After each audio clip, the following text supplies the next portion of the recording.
Hi guys, Bandam na Cebu again here at the GMC General Milling at Tablao City. So as you can see guys, today nagdadriving pala tayo ng wing van na trailer guys. So today guys, papakita ko sa inyo paano ito isira ang wing van na trailer guys ha. Ganito lang to guys, pakita ko sa inyo guys.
Lapitan din guys para maklaro nyo guys kung paano natin i-push yung button.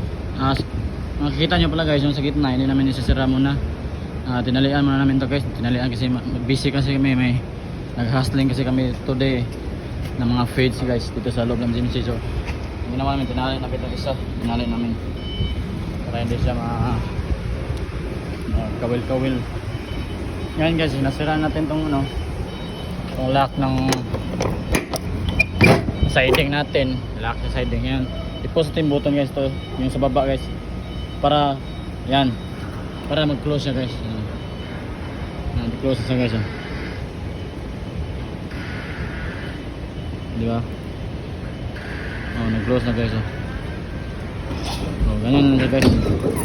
Di ba? Nag-close guys. Ganyan na siya guys. Ngayon, i-start natin trailer ng prime mover natin guys, ng super grit.